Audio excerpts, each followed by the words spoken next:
na-highlight po dito na yung ating, makikita dito is about the shepherd, hindi yung sheep. Doon tayo magfo-focus doon sa shepherd. Amen? So before we start, let us pray. Father, we thank you, Lord, for this wonderful moment. We thank you, Jesus. We glorify your name always. Lead us, Panginoon. Ikaw po ang marinig sa amin sa oras na ito. Ikaw po ang maramdaman namin. And by your Holy Spirit, Lord God, touch us, touch our heart. Open our hearts and mind so that we understand your words, Lord God. We thank you, we glorify your name in Jesus' name. Amen, amen. So, yun po, ang sermon po, the preaching, our topic for today is about the Ezekiel 34:15 to 16. Basahin ko po muna. This is sa Tagalog, ako ang makapangyarihang Panginoon, ang mismong mag-aalaga sa aking mga tupa at sila'y aking pagpapahingahin. Hahanapin ko ang mga nawawala at ang mga naliligaw. Gagamutin ko ang mga may sugat at may sakit. Palalakasin ko ang mahihina, ngunit lilipulin ko ang matataba at malakas na tupa. Amen. Praise God. So, yung scripture, this scripture sa English po, sa NIV, I myself will tend my sheep and have them lie down, declares the sovereign Lord. I will search for the lost and bring back the strays. I will bind up the injured and strengthen the weak. Amen. So, uh, some of us po dito ay injured. Amen. Even ako, injured sa everyday, sa ating buhay. Marami po sa ating mga kapatid dito na everyday meron po tayong dinadaan na mga pagsubok. Marami po tayong dinadaanan na mga problema, no? Ah, Kanina po sa testimony, nakaka-bless po yung testimony ni ating kapatid dahil nalalaman po natin na talagang kumikilos po ang Panginoon sa buhay natin. Okay? So we have 3 points po dito sa ating pag-aaralan. It's very short since yun nga po for 15 minutes preparation, but praise God.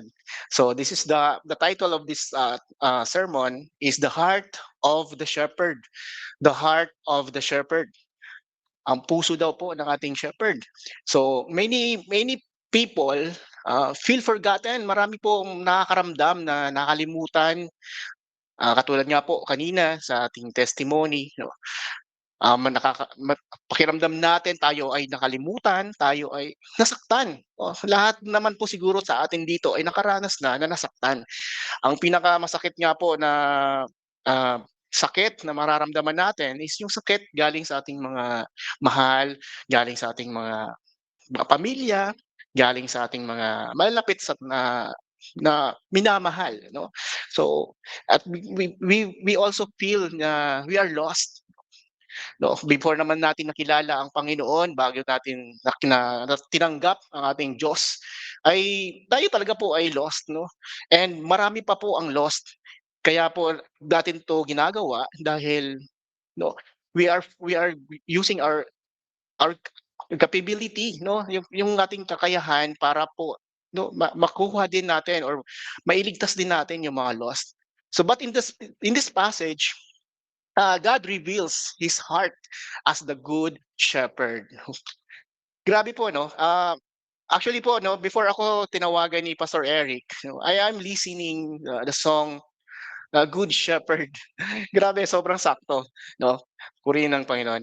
Before ako nag-join dito sa video call and bago po ako tawagan ni Pastor Eric, nakikinig po ako ng song na ang title is Good Shepherd. And I'm crying and worshiping dahil grabe yung message ng Lord about Good Shepherd. And then eto, yung topic natin ngayon is about the shepherd. Grabe.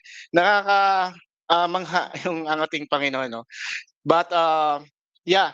So doon sa kanta na yon, sabi po doon sa kanta, you make me lie down in a field of green, find rest by quiet streams, my soul restoring. No?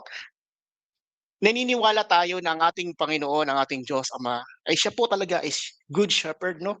Siya po talaga ay mapagmahal na Ama. Siya talaga yung iwan ka na ng lahat pero itong Diyos natin ay hindi tayo iiwan at hindi tayo pababayaan. God reveals His heart as the good shepherd who personally cares for His people.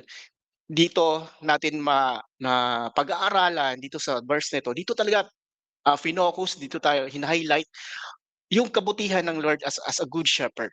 So number one is God personally cares for you.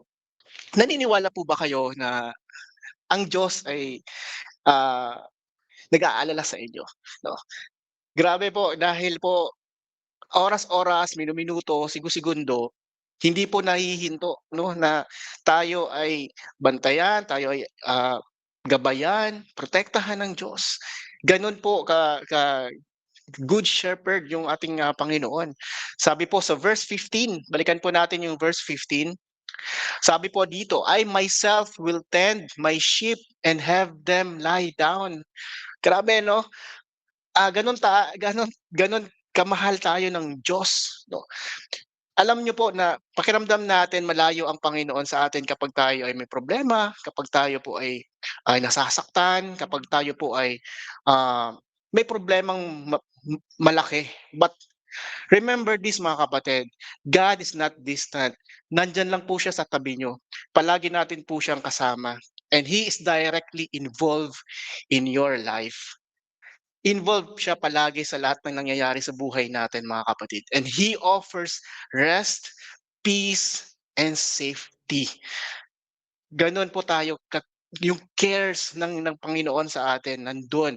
Sabi po ulit, "I myself will tend my sheep and have them lie down." 'No? Imagine 99 iniwan niya para hanapin lang yung isa 'no, and tayo yun. I until now I cannot imagine na paano tayo 'no, even though hindi natin deserve yung binibigay na blessing, yung favor, binibigay na protection, na provision, but still God love us. Doon gano'n gano'n kabuti ang ating Panginoon 'no. So ang application po natin dito for God is personally cares for you is the application is this, the trust that God is watching you over you personally 'no. Naniniwala po ba tayo do'n, amen, na ang Diyos ay nandiyan palagi sa atin, kasama tayo bawat oras, bawat minuto, bawat segundo, and not just as part of a crowd. Hindi siya kasama doon sa crowd, kayong dalawa mismo magkasama. Tayong dalawa I mean, tayo kasama natin ang Diyos, 'no. Hindi hindi wala siya doon sa crowd kundi kasama ka, kayakap tayo ng Diyos. Okay, so number one is God personally cares for you. Number 2 points is God pursues the lost and straying. God pursues the lost and straying. Yun po ang sinabi po dito sa verse 16. Sabi po is, "I will search for the lost and bring back the strays." Grabe 'no? Talagang hinanap talaga tayo ng Diyos. Amen ba? Marami sa atin ang mga alam mo yun, yung ginagawa lahat, nagpapakahirap, talagang pinapakita na nagse-serve, pinapakita na maraming ginagawa sa Panginoon, pero nakakalimutan natin na ang Diyos talaga yung reason bakit tayo natagpuan. Sabi po is, God does not abandon those who wander, He seeks them. Pinanap tayo ng Diyos 'no, hindi tayo pinabayaan kaya yung pakiramdam natin na para tayong iniwan, para tayong nag-iisa 'no, ah, hin lahat po tayo nakaranas po nun. Even ako po, naranasan ko na parang pakiramdam ko ako po ay mag-isa, ako po ay sobrang lungkot, ako po ay hopeless. But but remember this, God does not abandon those who wander. Hindi tayo pinabayaan talaga ng Diyos 'no, at kasama natin siya. Na pakiramdam lang natin na para tayong nag-iisa kasi nalalayo na tayo doon sa presensya niya. Nalalayo na tayo na ang pakiramdam natin is wala ang Diyos sa katabi natin, but no, tayo po ay mali. Ang Diyos ay lagi nating kasama. God pursues the lost and straying. Grabe hinanap hinanap niya yung nag nag-iisa ano.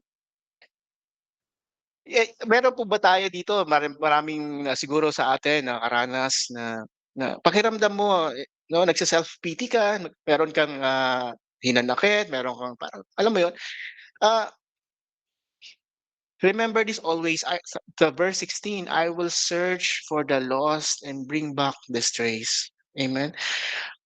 Grabe grabe po yung, revelation sa atin ng Diyos ngayon. Sabi nga po doon ulit sa kanta is, "O good shepherd, lead me on. O good shepherd, I'm right where I belong. I belong here." So, saan ba tayo nabibilong 'no? Tayo ba ay, nabibilong sa mundo or saan? Marami kasi sa atin ang, hindi natin nakikita yung yung ating, talagang identity in Christ. Yun po yung pinakamahalaga na ang Diyos ay anak tayo ng Diyos at He loves us so much. And that's the reason why na kahit we don't feel deserve, but God still bless us. No? And yung application po dito is if you have drifted away, God is already looking for you. So come home lang kapatid. Ah, hindi po palaging 'pag ikaw ay nawala sa Panginoon ay tuluyan ka ng mawawala. I don't believe that mga kapatid.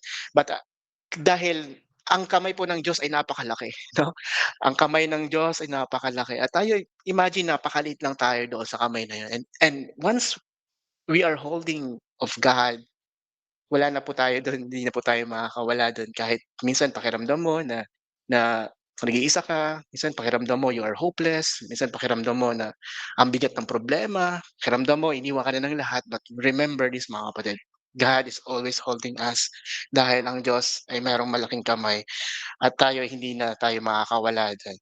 Amen. So if you have drifted away, God is already looking for you. So come home lang kapatid. Okay? So God pursues the lost and straying. Okay? So number three,